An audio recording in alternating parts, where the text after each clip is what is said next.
میں نے سنا جستجو وصل. فنا اور بقا کا راز فلسفے میں نہیں بلکہ علم حقیقی میں پوشیدہ ہے.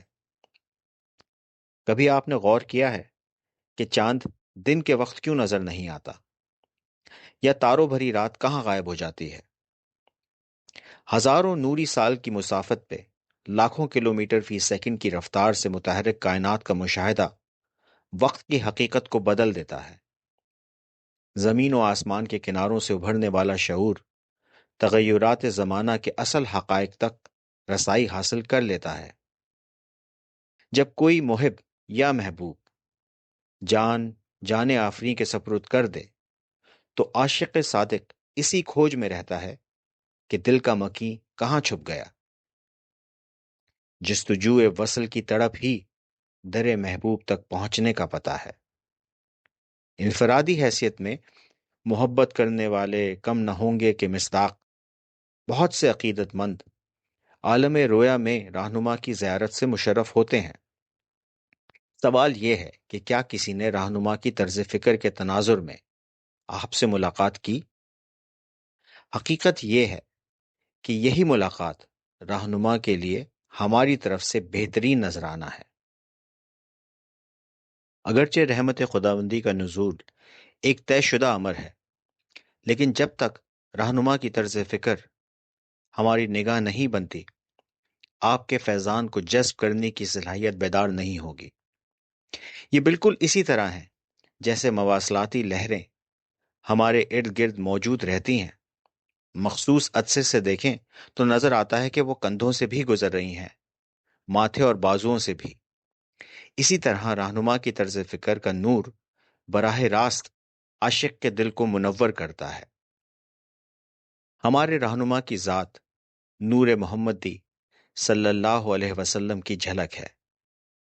آپ کی شخصیت سادہ مزاجی، عز و انکساری، وقار اور دل آویزی کا حسین امتزاج تھی. عشق نبی صلی اللہ علیہ وسلم اور اتباع رسول صلی اللہ علیہ وسلم نے آپ کی زبان مبارک سے نکلنے والے ہر حرف کو نور کی شعاع بنا دیا، جو وجود کے اندھیروں کو چیر کے قلوب کو منور کر دیتی.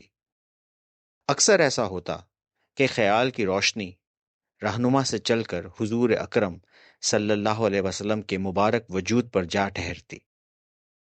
سلسلہ عظیمیہ میں شامل ہونے سے قبل میں کتب سیرت میں حضور صلی اللہ علیہ وسلم کے اوصاف مبارکہ پڑھتی تو دو اوصاف میری فہم سے بالاتر ہوتے.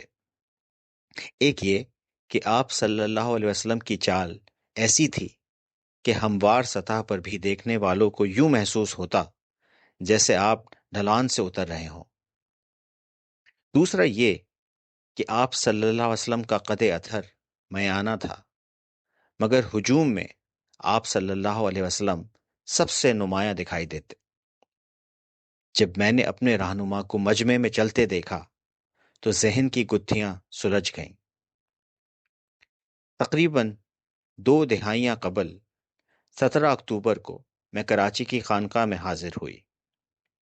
اس موقع پر رہنما نے یوم ولادت کی تقریب کے ایک مرحلے کی ذمہ داری مجھے سونپی، جس کا طریقہ کار سمجھاتے ہوئے آپ نے ارشاد فرمایا: تمام مہمان خواتین کو 10-10 کی ٹکڑیوں میں دائرے کی صورت میں بٹھائیں، جس دوران اس بات کا خیال رکھیں کہ ایک شہر، مراقبہ ہال یا لائبریری سے تعلق رکھنے والی خواتین ایک ہی دائرے میں نہ بیٹھیں.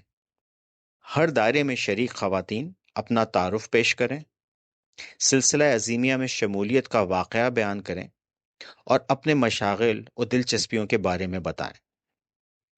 رہنما نے فرمایا کہ اس طرح باہمی محبت، یگانگت اور بھائی چارے کی فضا قائم ہوگی اور سب ایک دوسرے کے علم اور تجربات سے فائدہ اٹھائیں گے. جب زائرین ترتیب سے دائرے بنا کر بیٹھیں تو ان کی آنکھوں میں بے لوث محبت اور اخلاص کی چمک نمایاں تھی. مجھے یہ منظر ایسا محسوس ہوا گویا چاند اور ستاروں کا جھرمٹ اپنے رہنما کی عقیدت میں سرشار گردش کر رہا ہے. پروگرام کے اختتام پہ روشن ضمیر خواتین کو دیکھا کہ وہ ایک دوسرے سے گلے مل رہی ہیں، بعض آپس میں تحائف کا تبادلہ کر رہی ہیں، کسی نے اپنے پرس سے عطر نکال کر پیش کیا، کسی نے تسبیح عنایت کی، اور ایک بہن نے اپنی دھنک رنگ چوڑیوں میں سے چند چوڑیاں اپنی عظیمی بہن کو پہنا دی۔ یہ منظر دیکھ کر میرے دل میں انصار و مہاجرین کی یاد تازہ ہو گئی۔ ماہ اکتوبر اپنے رہنما سے تجدید وفا کا مہینہ ہے، وہ رہنما جنہوں نے ہمیں اس لڑی میں پرو دیا ہے جو دربار رسالت صلی اللہ علیہ وسلم سے منسلک ہے۔ آپ نے ایسا نظام تعلیم و تربیت مرتب فرمایا ہے جو رسول اللہ صلی اللہ علیہ وسلم کے عطا کردہ علم تصوف کے مخفی اور ظاہری پہلوؤں کو واضح کرتا ہے، اور یہی علم روحانی معاشرے کی تشکیل کے لیے مشعل راہ ہے۔ وہ 17 اکتوبر کی ایک خوشگوار شام تھی۔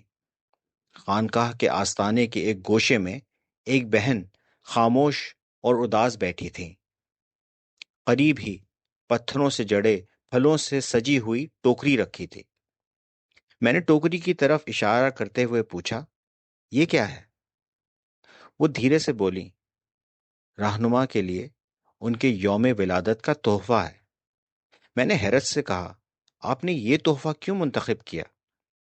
انہوں نے نرم ناک آنکھوں کے ساتھ جواب دیا، اس ٹوکری کے ساتھ ایک تہنیتی کارڈ بھی ہے، آپ چاہیں تو پڑھ لیجئے۔ کارڈ پڑھنے کے بعد میں رہنما کو خراج تحسین پیش کرنے کے منفرد انداز پہ داد دیے بغیر نہ رہ سکی۔ کارڈ پہ تحریر تھا، ابا جی، آپ کے بغیر یہ ساری دنیا بے رس پھلوں کی مانند ہے۔ مجھے خیال آیا کہ رحمت للعالمین صلی اللہ علیہ وسلم کی رحمت سے چاند کی چاندنی پھلوں میں رس، مٹھاس اور خوشبو پیدا کرتی ہے۔ جس فرد کے اندر رہنما کی طرز فکر روشن ہے، اس کی دنیا اسی روشنی کے نقش و نگار سے مزین ہے۔ تحریر عرفانہ شہزاد عظیمی۔